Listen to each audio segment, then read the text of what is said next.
Look at our technology. Yeah.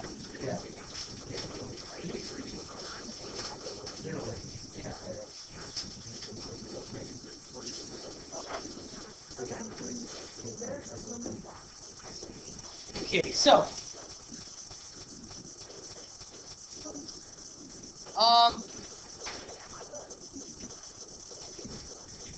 if I was given a situation where I have n equals 439, and we have an S value of 246.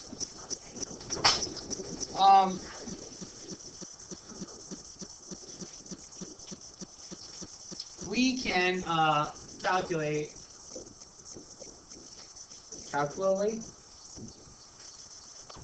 We're going to calculate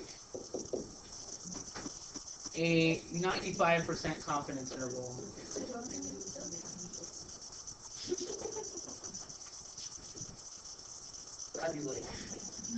Thank you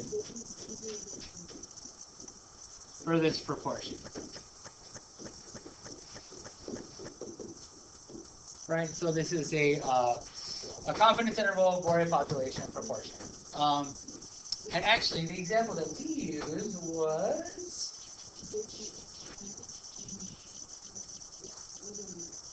the pennies, right? So we had 57 over 2. So let's actually use those values. I apologize. Let's use our same values that we had for our example in 8.2 for the pennies, which was 102 and 57. Okay, so we took a sample of 102 and found that 57 of those pennies were over 10 years old. We used our table, right, and formulas in order to find this confidence interval. But I'm going to show you how to use your calculator. So, oh, sorry. This was me. So let's go to our handy dandy calculator. Let's go ahead and add a calculator. If you want, you can also just hit this button, right? And we can do this off of our scratch pad as well. But there is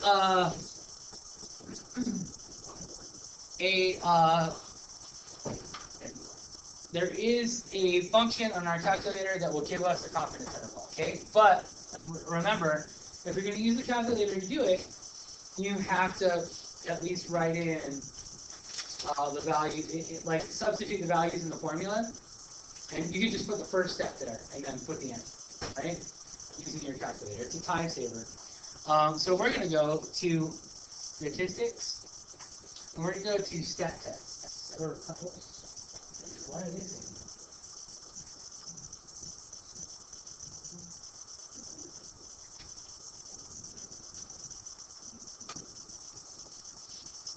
I apologize. They're giving you the TI-83 version. It says Inspire on the top. Next week, you're going to go to confidence intervals. And then we're going to choose a one proportion Z interval. All right. So successes is going to be our X value. And for successes in this case, we had 52. Or was it 57? 57. Thank you. And then we'll go down, and N was 102. Confidence level, you can change this, right? But it's actually 95%. You go down to OK. And there you go. So you would write this interval using, so the way that we write this interval is 0.462, comma, 0.655. So we would write the interval like that. And so we would say we are 95% confident that the true proportion of pennies that are over 10 years old in this collection is between 0.462 and 0.655. So if we're going to do that. So now, we're going to be able to actually do this now for our t interval.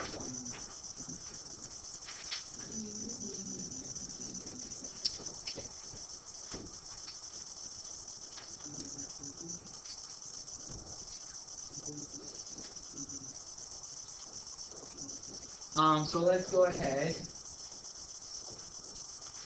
and get to a problem. Here we go. This is a big one.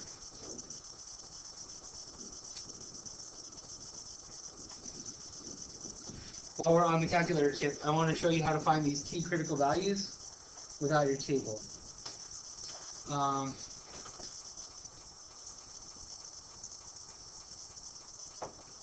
So still on your calculator, we're going to go menu, statistics, and we're going to go to distributions, and we're going to go to inverse t.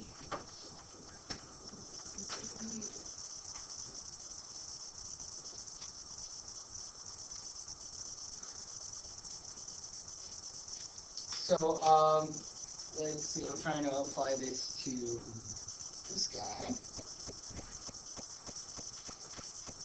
All right, so in this case, we have our degrees of freedom is 9, and we're looking for a 90% confidence interval for A. All right, so we're going to use that as our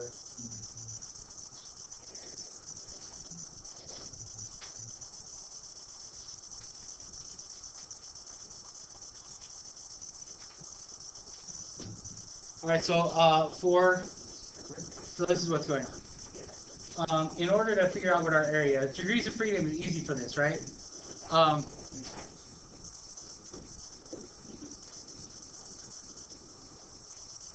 So for A,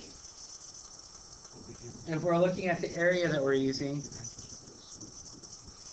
if we're looking at 90%, right? Then our tails, our areas on our tails that we're looking at are, so this is area equal to 0.05, and this one, our tail is equal to 0.05, right? If we're looking at 95% of the data, right? So what we're going to use is degrees of freedom 9, and a total area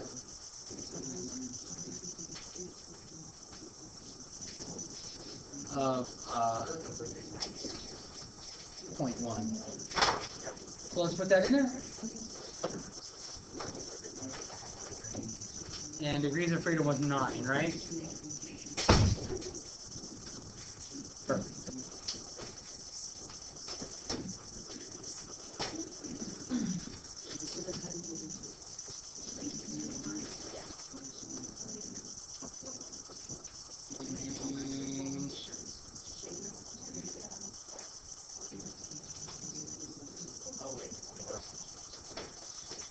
Alright, so it's spitting out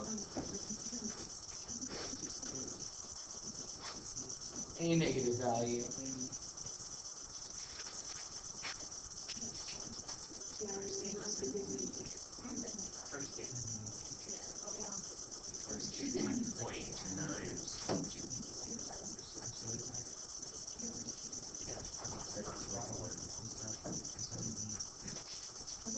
And so let's use the inverse t for 0.9.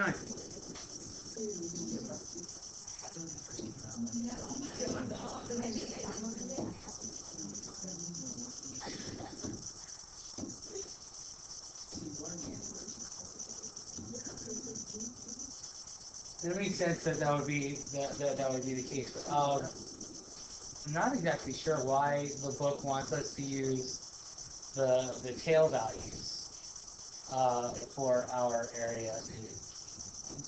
It looks like this is a better way to do it. So if you want to find your t value, use your calculator. You can use this inverse t. All right. moving right along, we got to talk about conditions. So if we're going to construct a confidence interval about a mean, we have some conditions that need to be met.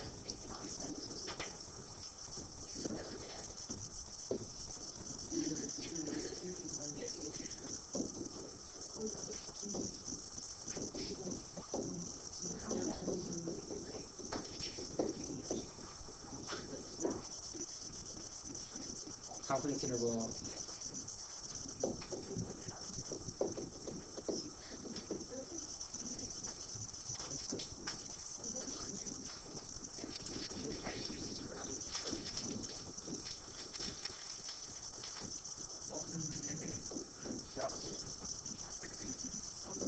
So we got to have the data come from an SRS.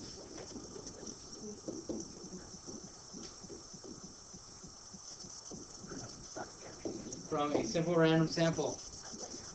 Right? And it also must be the case that the 10% condition is met.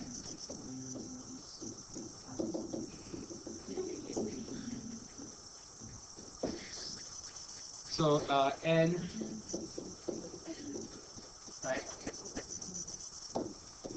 2, the sample must be large enough. What sample?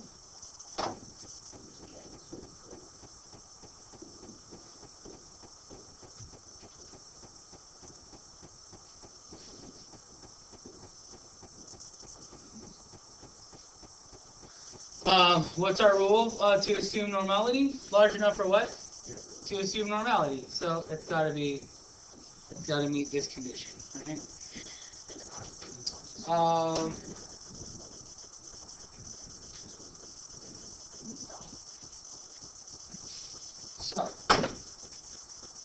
And why do we do this? We do this to assume normality. Now the cool thing about this is that if you have a sample that's not size 30, it's okay to continue with doing this interval with a t-interval if you are able to look at the graph of the distribution and you don't see any skewness or any outliers. Okay, so if n is indeed less than 30,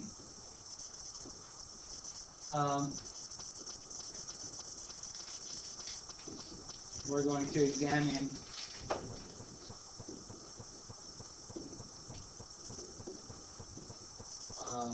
the graph of the distribution.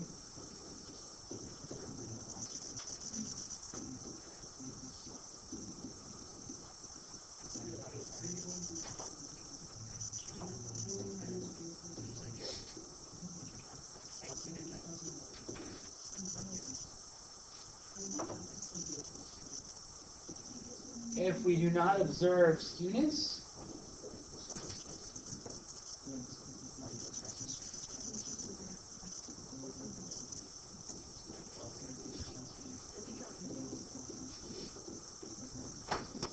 or outliers,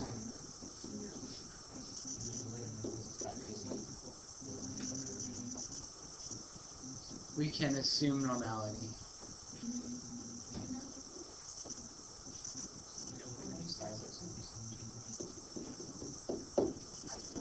Cool.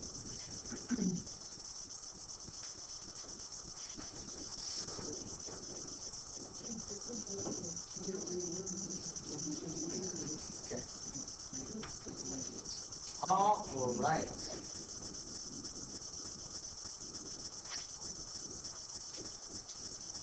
Let's do a big example now. So I've got a huge one. Okay.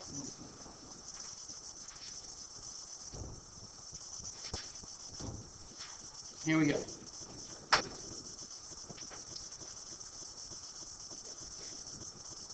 All right, so we want to estimate the average time in minutes in order to receive a regular coffee at a local coffee shop.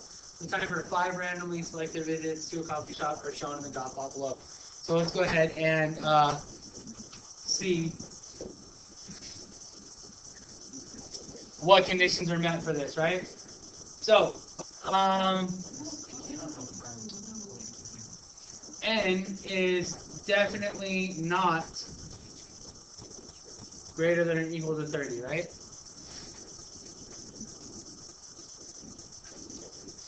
So now what do we got to do? This distribution doesn't look normal. But, I mean, I'm thinking if this wasn't there, we would be good to go, right? Well, I think, let's see. Can we say it's an outlier? It looks like it. I'm going to say that this value is a suspected outlier.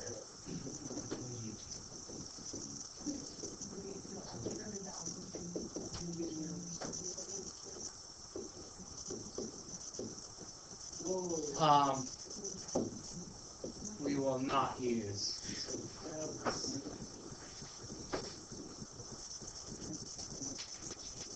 a T-star critical value.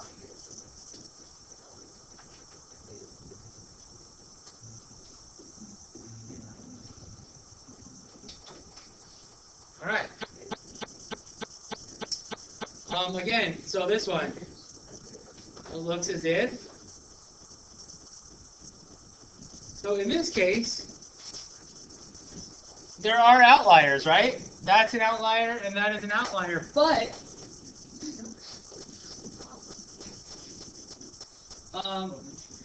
n is greater than or equal to 30. So because this condition is met,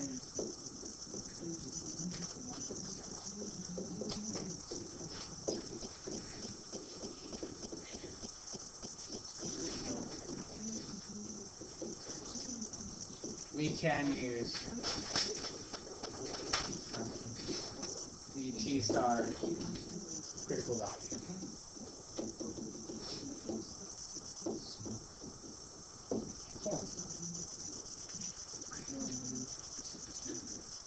For C.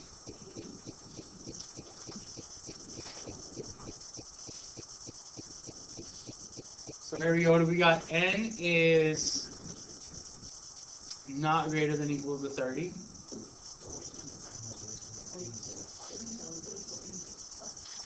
And this data appears to be skewed right. Yeah?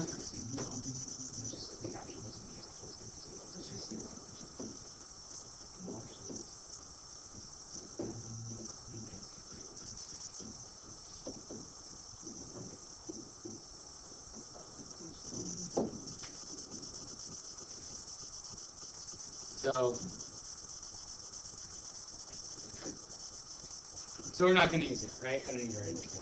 Well, we're not going to use this data. All right. Fantastic. So now it's time to get this party started. And construct the confidence interval. All right. We're going to go ahead and do it using the table. And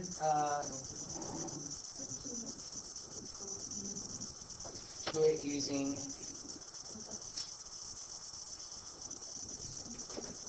our calculator. All right, so we're ready to do to actually construct some intervals. Okay, but before we do so, we need to know that the formula that we're going to use is we're going to take our statistic plus or minus our critical value times this margin error, which is going to be the standard deviation of the sample divided by the square root of the sample size. Okay? That's our formula.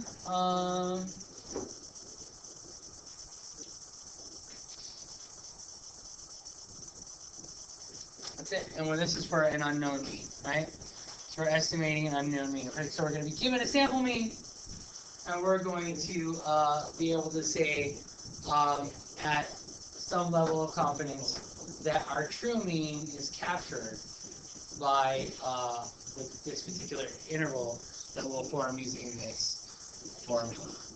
And I don't really want to get more formal about it. I'm just going to do it.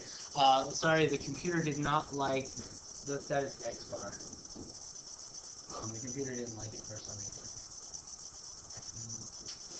Oh no, that is not X bar. Yeah, this is sample.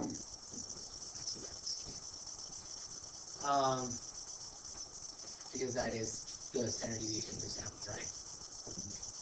Mean weight, sample. Yes, good. All right. So we're looking at Oreo cookies. Yay, cookies.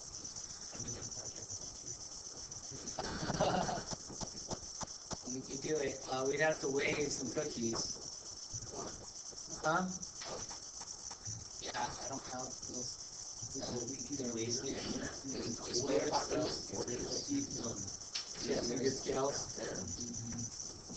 Let's go. 95% confidence interval. All right. So I would love to use a T-star value because it's a sample. Hey, you know what the good news is? N is greater than or equal to 30 because N is 36. Sweet. Condition met. Also, does it come from a simple random sample? It's a random sample. I guess we call it an SRS. So, SRS, check. How about our next condition that is less than or equal to 1/10 of the actual population? Yeah. I'm going to say, heck yeah, because what we're saying is we're assuming that there are more than 10 times 36 more than 10 times 36 Oreo cookies in the world, right? Pretty much. Yeah, that checks. All conditions are met.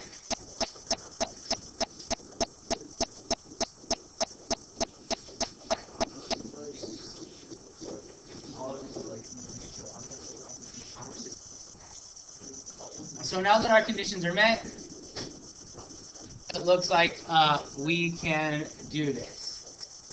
So, the mean weight of our sample, X bar, it's already stated up there, so I'm not going to rewrite it. We can put it into our formula. Plus or minus. Our T star critical value at 95%.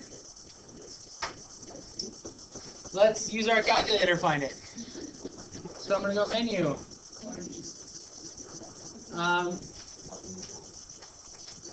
Statistics. Distribution.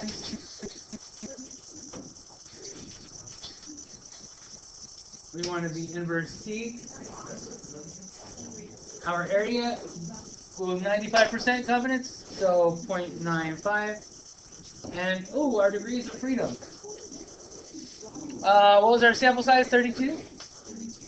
So 32 minus 1? So 35 is our degrees of freedom, right? We get a critical value of 1.6896.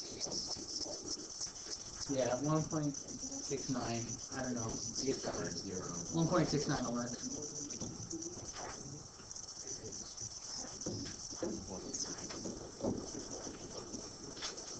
All right, let's compare that to the value that we get from our table. So I'm just going to use the table that I have here. If we can compare that to our table, right? If we were going to use our degrees of freedom,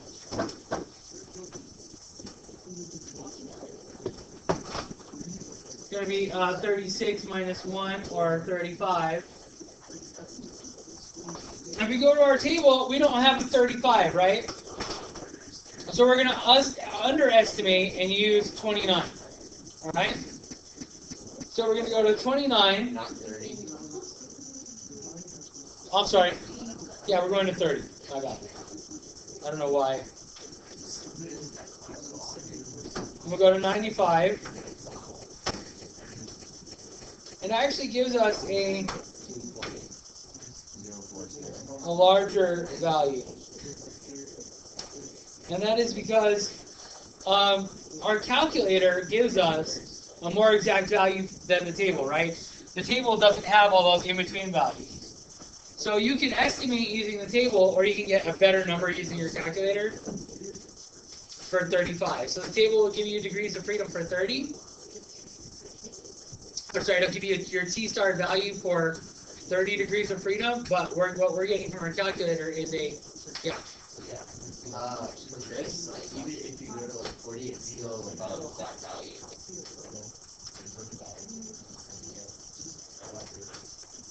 That should be over.